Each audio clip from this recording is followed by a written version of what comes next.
So as we record, we are right at a week away from midterm elections. So when the episode is published, it'll be a day before. And one of the things that I keep thinking about over the past few days is the general difference in messaging and persona and embracing a narrative among the political parties and candidates in general, and just how all of it is shaped and fashioned and consumed. And I'm trying not to be overly specific because there are a lot of individual pieces of that have prompted different thoughts, and I kind of want to explore it a little bit at a high level and see where the conversation goes. And I'll include some links to some articles that prompted some of this thought process as well. And they range from discussions about legal cases with election deniers in a rural Georgia town, and similar type of issues in one of the Carolinas, I believe it was South Carolina, article about the romanticization and politicalization of violence in campaign ads and rhetoric and crafting a persona. So it's kind of across the board, different types of things, but it all kind of traces back to what I call, or what I would term, two fundamental components. One, preach the reality that you want to see be factual and adhere to it at all costs, and disregard any type of counter-argument, however logical or rational or substantively factual it can be proven to be. And I create those as two general different thoughts, not because they're necessarily completely separate. I think there's a lot of overlap and intertwinement there.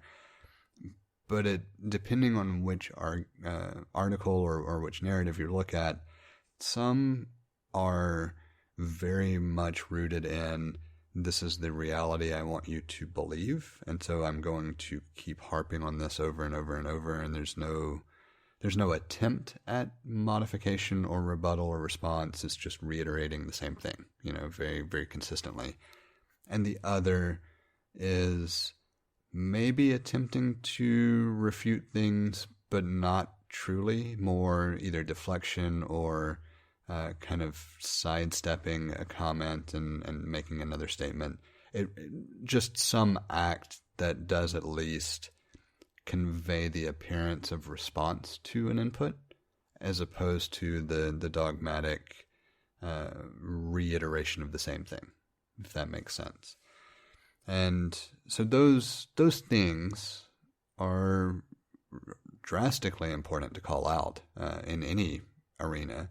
But even more importantly, coming up on elections, it's important for people to be aware that this is a pretty common thing this election cycle. And I almost laugh saying that because it's been a pretty common thing for multiple election cycles now. And it's very problematic on so many different levels that I can't believe it requires actually saying that out loud. Yeah. Yeah. And that's kind of where I am mentally. And so it seemed like it would be a great conversation to have.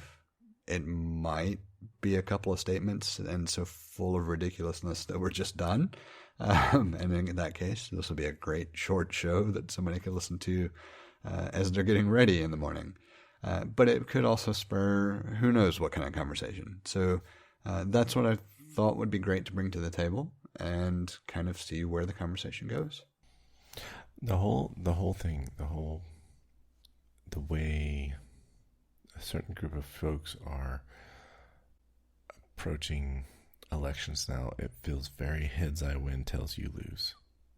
That's a good way to think of it. I know one of the things that I keep thinking about, especially the way so many of the different conversations that we've talked about have gone, because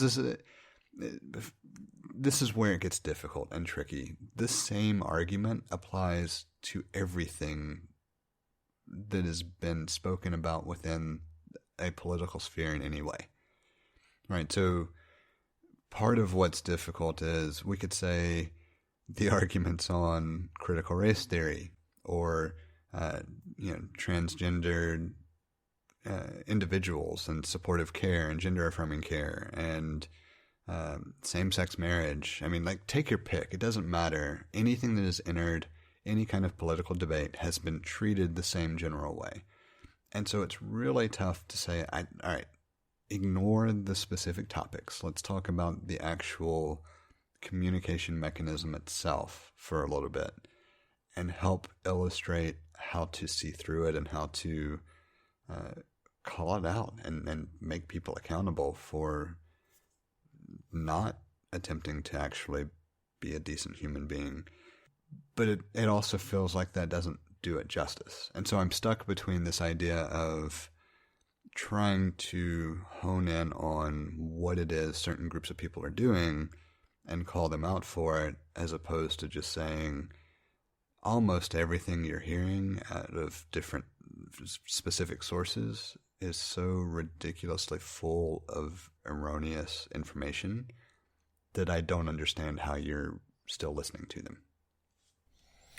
What I see happening is the conservative party in this country is allowing the bully party in this country to not necessarily run all over them, but kind of run all over them. I think gerrymandering has been a problem for decades. Recently saw a report showing that there are folks camped outside of election areas, intimidating electors, and that's got to be illegal. And it's just happening. It's not. So I haven't looked this up, but as far as I know, it is illegal in all 50 states. Yeah. I mean, the party, the Republican Party that's been bullying around since I could remember, they don't want to make it easier to vote. Like the whole point of freedom is to make it easier to vote. So that's a whole other tangent we could probably go down. Yeah, I'm going to pick that apart ever so slightly, though. The whole point of exercising your rights as a free individual is to make it easier to exercise your rights. That I would agree with. I don't know that I would say that the whole point of freedom would be to vote. That it seems like it fits in there, but I think you said it far more elegantly. Yeah, I mean, I think we're getting at the same idea. It's just I want to clarify the whole exercising of a right, not specifically just the right to vote. Yes. Yeah. It's all the rights. So I know I said I wasn't necessarily going to go into specifics for the for the articles, but one that does baffle me. I've seen so many political ads for all of the ones that I've seen specifically with this were GOP candidates. So I'm assuming that it's only GOP candidates. It may very well be somewhere else as well. But I've seen multiple candidates carrying firearms, specifically AR-15 styled rifles, in political ads. And that bothers me. And it bothers me because these are the same people who refuse to hold a conversation on gun control. Not that they even would, oppose it or continue to vote against it, but refuse to actually hold a conversation on legitimate gun control measures. And I've said it before, I'll say it again. I like guns. I own guns. I enjoy shooting guns. I want better gun control. It's not that big a deal. I mean, realistically, anyone who is anti-gun control is just picking the position because they don't want to be told what to do by anybody for any reason. And that's automatically something you give up to be a part of a society. I don't care what society it is. Pick one. You've already done it. Yeah. Every single society, there are certain things you give up to be a part of that society. If it's a little bit harder for someone to get an assault rifle, I'm okay with it. I'm willing to give up the ease of access in order to have that level of protection.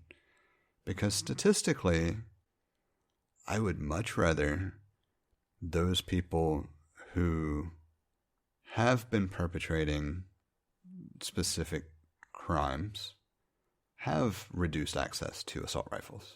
It's kind of a no-brainer. But taking it back to why I subsequently have issues with those ads, it's because they're glorifying the weapon in those ads. I'm okay with movies glorifying weapons because that's the whole point of entertainment. You can certainly make a case that maybe the entertainment industry should be a little more responsible on some things.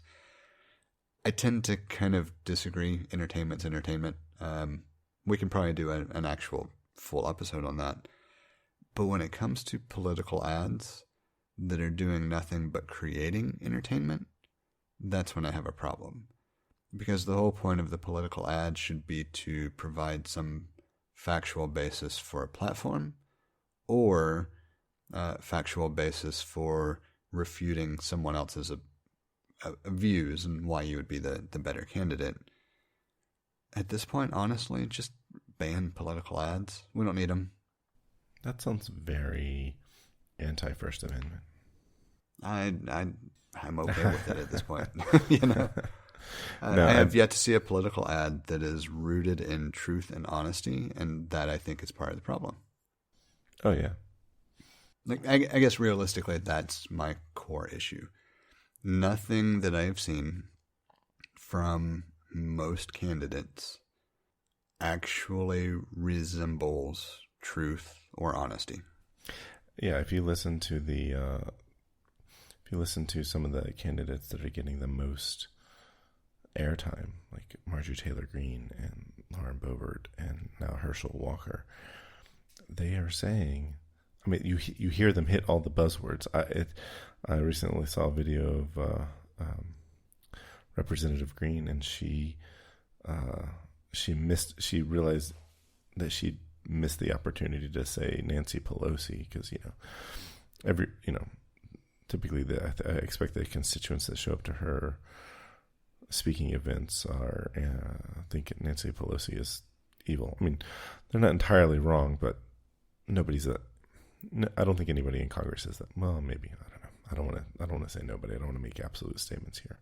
However, it's obvious to me that this is a buzz topic,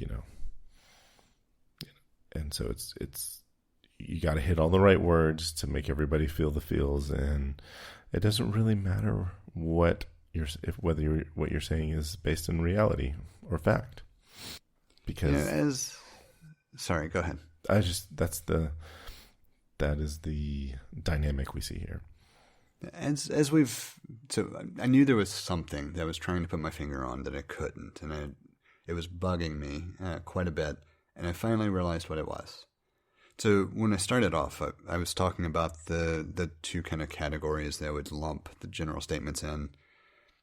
I need to backtrack that just a little bit, because my issue really with the messaging and the persona and everything else from the political party in question at this point, it's that it's all 100% propaganda by the playbook.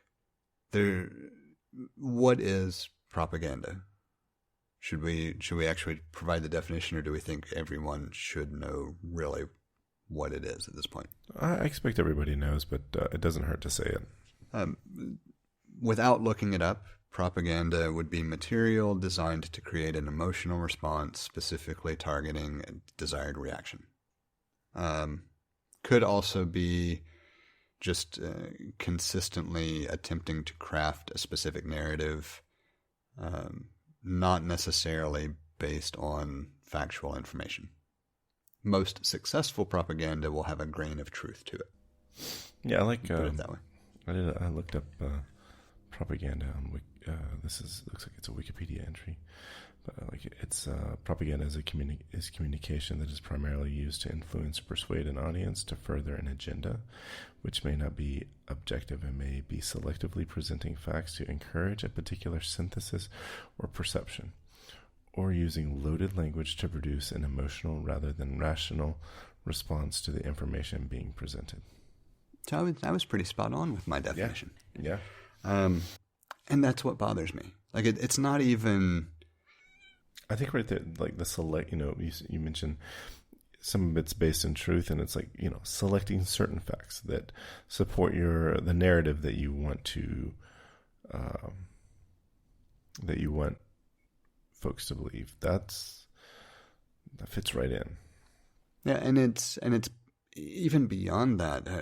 Well, no, it's not beyond that. It's exactly that. But the part that is so difficult to accept is when that narrative is completely foundationless. I'm more willing to accept a misunderstanding of facts or a misrepresentation of facts than I am just a completely unfounded, baseless set of statements crafting a narrative. I mean, one of the things that's most infuriating, even beyond just creating this alternate reality, if you will, is the lack of any willingness to actually respond to something that's demonstrably provable.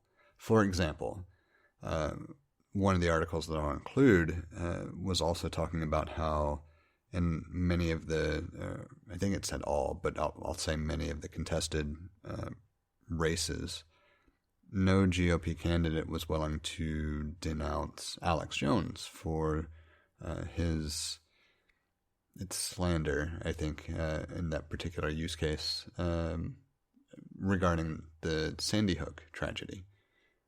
And how much proof do you need to be able to just unequivocally state, yes, Sandy Hook happened and Alex Jones is wrong? I don't think it's possible, because I think it looks like a witch hunt, right? How can it look like a witch hunt? I'm trying to give the benefit of the doubt around the narrative, but I don't see how a person who has lost multiple cases within the judiciary and has been proven to be incorrect, I don't see how that could be a witch hunt. Well, I can't explain conspiracy theories. It's difficult. It's not even a conspiracy theory. Like, what is there to gain by not denouncing Alex Jones? I'm sorry, I can't explain conspiracy theory mindset. What is there to gain? I don't know. It's like, are you afraid of alienating like 2 voters, 6 voters? Like, is there anybody that's voting that thinks Sandy Hook was a cover-up and is going to choose a Democratic candidate or a Republican candidate based on whether or not Alex Jones chose them? I mean, I guess there's somebody, but is that really enough to court a vote? So whether it is or not, all the Republicans in these close races think it is. If they say nothing, they're not necessarily supporting him, but they're not denouncing him at the same time either. So it's a disgusting game. I mean, it's. Well, I guess this is the problem that I have. I'm going to phrase a rhetorical question after I make a statement. So my statement is, any candidate who is willing to be unequivocal on something, to me, gains more respect and more influence and more support than someone who just tries not to be definitive on anything.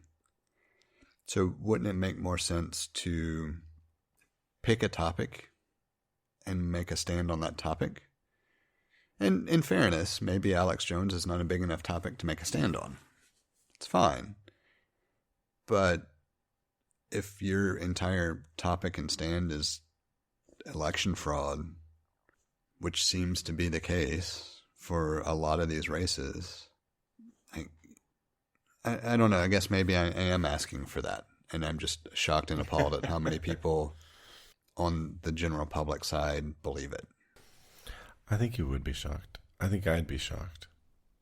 Realistically, I kind of think that's the state that it's in. It's that I'm trying to give the public more credit than it's due for a change. It's probably a mistake. It's got to be the first time I have ever admitted to that. I'm going to go on record and state that I will attempt to rectify this judgment in error and no longer attempt to give the public more credit than it is due. And that's setting a pretty high bar to try to attain. Yeah. So I think the hard part here is that things are going to have to get tough and difficult for a lot more people. Because there's already a lot of people that are having it, difficulty. But I think it's going to have to get worse before it will get better. Or, fresh new blood might be the difference. And it gets me wondering. It's like the average age of Congress is in the 60s or 70s, and it's quite high. And the last two presidents we've had have been in their 70s. I think our current president is the oldest president we've ever elected. People in Congress are staying in Congress longer, and it's like, why aren't you mentoring replacements? Why aren't you leaving spots to young people? I'm no longer young people, but it's our country. It's like I've got a lot more, as far as life expectancy is concerned, I've got a lot more life left to live than the average age of a person in Congress. So a good leader would be mentoring his or her replacement. And that's not happening. Not that I can see. There are a couple of things there that seem like they might be of interest that I don't know for sure if they are. So starting with the last little statement there, not that you could see, I do think that's important to acknowledge that there are plenty of things that could be transpiring that we aren't privy to. And so there very well could be a number of different organizations and programs that are attempting to do just that. And I want to make sure I at least acknowledge that could exist, and I know at least on the fringe does exist in some ways. Let me rephrase and say there's not a culture of mentoring your replacement. Yeah, I would agree with that. And I think that's really what I meant, because if you have, for someone who's a career politician, if they are doing good work, their electric light, their constituents like them, yeah, it's okay to stay in office, but we don't have a culture. We don't have a culture of mentorship for replacement and development of good statespeople. And the other one that I wanted to, or the other point that I wanted to mention, kind of follows that sort of tangentially, and that is within the framework of our two-party system, it's kind of difficult to envision a functioning way that would happen that would account for the potential for a constituency to swing back and forth. Yeah, and I wouldn't say that that's a concern everywhere either. So it's not like I'm trying to make a case for why that particular culture doesn't exist, because I think it should. It's just that I can also see the question being raised of, if you're in an area that maybe, 2-3 election cycles it goes one way, 2-3 election cycles it goes another way, like that kind of back and forth over time.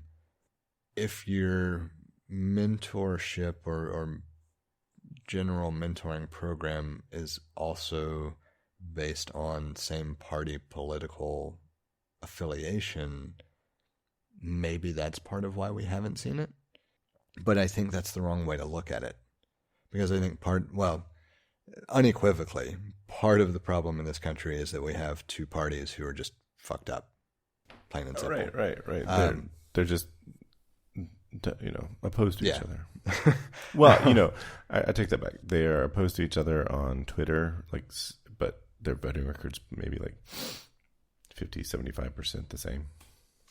Yeah. I mean, it's the two-party system needs to change. Anybody who believes otherwise really has not taken the time to figure out political systems and how the two-party system is problematic. There's plenty of information out there. I won't rehash, arguments here.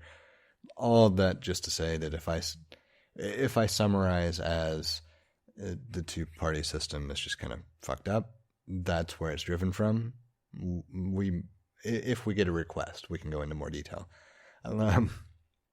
But overall, if there were this culture of mentorship and it was based on bipartisan, unilateral functioning of government and functioning of the roles and responsibilities of the position to be exercised regardless of political ideation, that would be a government worth pursuing.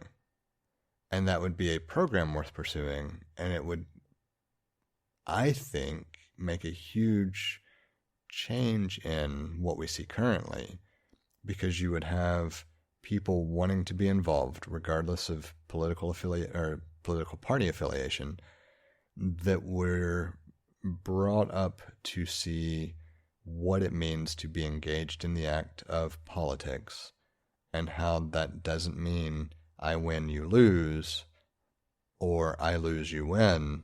It means I want these things, you want these things. What can we arrive at as a compromise that satisfies 50% of what we both want?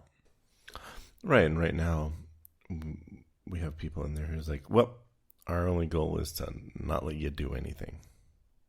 I don't think Newt Gingrich invented that, but he certainly made it popular in modern day.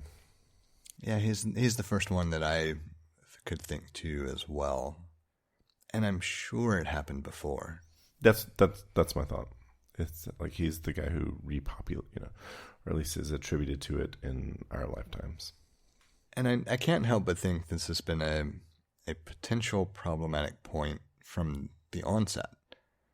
It's just continually evolving to the point of obstruction as opposed to general opposition.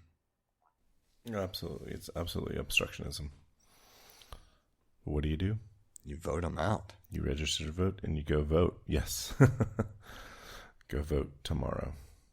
And the other piece, because I do think this is important, I want to give another major thing to do on an individual level that will make a difference. Call out misinformation. Unequivocally, every time it's mentioned, call it out.